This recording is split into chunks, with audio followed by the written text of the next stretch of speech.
Hello guys, ये वाले session में हम लोग देखने वाले हैं रेसिडेंशियल स्टेटस कि कैसे रेसिडेंशियल स्टेटस को आइडेंटिफाई करेंगे। और रेसिडेंशियल स्टेटस को आइडेंटिफाई करने के बाद इंडिया में कमाया हुआ इनकम क्या यहाँ पे टैक्स पे करना पड़ेगा, इंडिया के बाहर कमाया हुआ इनकम क्या टैक्स पे करना पड़ेगा, वो रेसिडेंशियल स्टेटस पे कम्प्लीटली डिपेंड करता है। रेसिडेंशियल स्टेटस तीन ही रेसिडेंशियल स्टेटस है, एक तो वो रेसिडेंट है या फिर नॉट रेसिडेंट है या ऑर्डिनरी रेसिडेंट है। अब ये कैसे डिसाइड करें, उसको डिसाइड करने के लिए आपको क्या करना पड़ेगा, तो इसको डिसाइड करने के लिए ही हम लोग रेसिडेंशियल स्टेटस देखने वाले हैं। सो रेसिडेंशियल स्टेटस अगर आपको देखना है तो पहले ये दो कंडीशन आपको सेटिस्फाइड करने जरूरी है। अगर किसी भी व्यक्ति को इंडियन रेसिडेंट बनना है तो दोनों में से एक कंडीशन, दोनों नहीं, दोनों में से एक कंडीशन सेटिस्फाइड करना जरूरी है। He should be stay in India for 182 days और मोर, यानी 6 महीने या 6 महीने से ज्यादा इन अ प्रीवियस ईयर वो इंडिया में रहना चाहिए। एंड एक और कंडीशन है, he stays in India for the 4 preceding 4 year in 365 days. पिछले 4 साल में अगर टोटालिटी में वो इंडिया में कितनी बार रहा है, अगर उसकी डेज की काउंटिंग करिए, अगर वो 365 डेज से ज्यादा जाती है तो, और 60 डेज और मोर इन अ 1 फाइनेंशियल ईयर।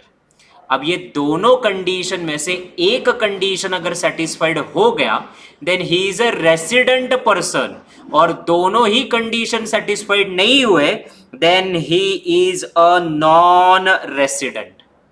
तो पहला वाला कंडीशन क्या है कि 182 डेज और मोर इंडिया में रहना चाहिए, या पिछले साल में कम से कम 60 दिन या 60 दिन से ज्यादा। और यहां पे क्या वर्ड बोला है, एंड का मतलब ये सेकंड कंडीशन ड्यूअल है, सिर्फ 60 दिन के ऊपर नहीं, और पिछले 4 साल का अगर हिसाब करें तो 1 साल तक आप इंडिया में हो।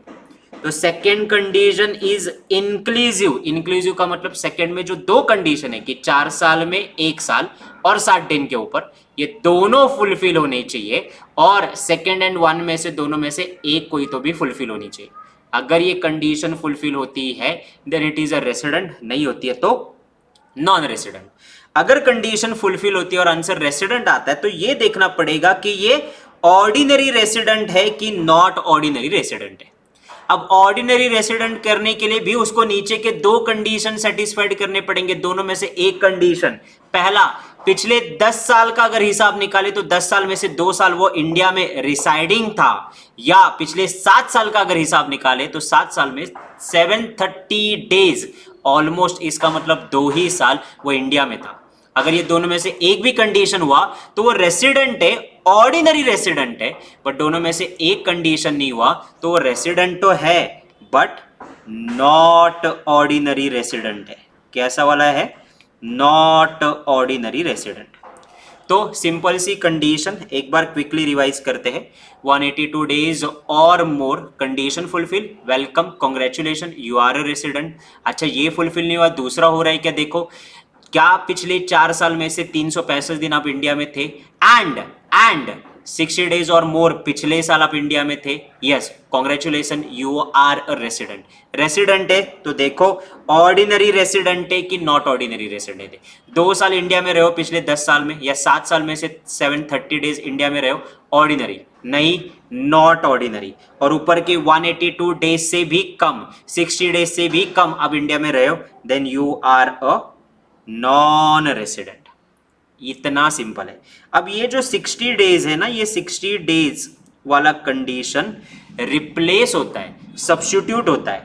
अगर कोई इंडियन व्यक्ति एम्प्लॉयमेंट के लिए गई है इंडिया के बाहर, इंडियन ओरिजिन के बट एम्प्लॉयमेंट के लिए इंडिया के बाहर गई है, या क्रू वगैरह जो जाते हैं, क्रू का मेंबर है, तो इन दैट सिचुएशन हम लोग 60 डेज नहीं देखेंगे, 60 डेज की जगह देखेंगे 182 डेज। तो यानी ये जो रेसिडेंट की कंडीशन है कि वो 60 डेज और मोर इन अ प्रीवियस ईयर इंडिया में होना चाहिए, बट अगर ये इंडिया के बाहर काम के लिए जा रहा है, क्रू मेंबर है, तो वो 60 डेज की जगह वहां पे 182 डेज का क्राइटेरिया लगेगा, और देखना पड़ेगा कि क्या वो रेसिडेंट है कि नहीं है। बट यहाँ पे नाउ 60 डेज वाला क्राइटेरिया वापस हटाएंगे और 120 डेज वाला क्राइटेरिया देखेंगे। कब?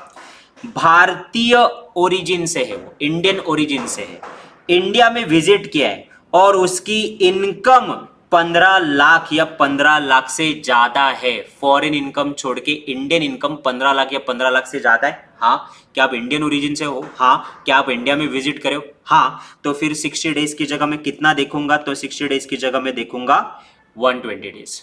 आप जॉब के लिए गए हो, मैं कंडीशन देखूंगा 180 डेज। ना आप इंडियन ओरिजिन से हो, ना आप जॉब के लिए गए हो, तो मैं कंडीशन देखूंगा 60 डेज। 60 डेज के साथ साथ ये एंड वर्ड को बिल्कुल नहीं भूलना। एंड 365 डेज यानी एक साल, पिछले साल में से आप थे, रेसिडेंट थे, दोनों में से एक कंडीशन फुलफिल हुआ, यू आर अ रेसिडेंट, नहीं हुआ नॉट ऑर्डिनरी रेसिडेंट। एक कंडीशन फुलफिल हुआ, चेक करो ऑर्डिनरी रेसिडेंट हो कि नॉट ऑर्डिनरी, दोनों में से एक कंडीशन फुलफिल हुआ, ऑर्डिनरी, नहीं हुआ नॉट ऑर्डिनरी। अब इसका इंपैक्ट क्या आता है, आपके टैक्सेस पे इंपैक्ट आता है। क्या इंपैक्ट आता है टैक्सेस पे? अगर कोई रेसिडेंट व्यक्ति है तो वो फॉरेन में इनकम कमाए या इंडिया में इनकम कमाए, उसको तो हर बार ही टैक्स देना है। यानी अगर इंडिया के बाहर भी उसने इनकम कमाई तो भी रेसिडेंट व्यक्ति को टैक्स देना ही देना है। नॉन रेसिडेंट व्यक्ति है तो जो पैसे उसको इंडिया में रिसीव्ड हुए हैं या इंडिया में आने वाले हैं उसी पे वो टैक्स देगा। इंडिया के बाहर जो इनकम उसकी है उस पे वो टैक्स नहीं देगा। क्यों? क्योंकि वो नॉट ऑर्डिनरी रेसिडेंट है। रेसिडेंट है तो इंडिया में कमाओ, इंडिया के बाहर कमाओ, टैक्स तो देना पड़ेगा। नॉन रेसिडेंट है तो जितना इंडिया में कमाए उस पर टैक्स देंगे, जो फॉरेन में या बाहर कमाए उस पर टैक्स नहीं देंगे। नॉट ऑर्डिनरी रेसिडेंट, अगर व्यक्ति नॉट ऑर्डिनरी रेसिडेंट है तो उसको भी जो बाहर इनकम कमा रहे उस पर टैक्स नहीं देना है, जो इंडिया में कमाया है उस पर टैक्स देना है। तो बॉटम लाइन क्या है? Residential status condition fulfil, resident, check करो ऑर्डिनरी है कि नॉट ऑर्डिनरी। ऑर्डिनरी है तो इंडिया में या इंडिया के बाहर दोनों में टैक्स तो देना ही पड़ेगा। नॉट ऑर्डिनरी है तो जो इंडिया में कमाए उतने पे टैक्स देना पड़ेगा। और ऊपर के दो बेसिक कंडीशन 182 डेज, 60 डेज के अलावा that 365 days in last 4 year, एक भी कंडीशन फुलफिल नहीं होता है। नॉन रेसिडेंट तो सिर्फ इंडिया में जितना इनकम है उसके भी टैक्स देंगे, बाहर के लिए नहीं। और मोस्ट इंपॉर्टेंट, वापस 60 डेज वाला क्राइटेरिया रिप्लेस होगा 182 से। अगर इंडियन व्यक्ति बाहर काम के लिए जाती है क्रू मेंबर, 120 डेज से रिप्लेस होगा अगर वो इंडियन ओरिजिन से है, इंडियन ओरिजिन के साथ साथ इंडिया में विजिट किया और 15 लाख के ऊपर income. So this is all about residential status. 50-60 MCQ है, 2-3 MCQ पक्का आएंगे। वेटेज 2 से 3 मार्क का है। लग जाओ काम पे, क्योंकि आपकी रिवीजन करने से आपका अगर सक्सेस हो रहा है तो मुझे फर्क पड़ता है। All the best.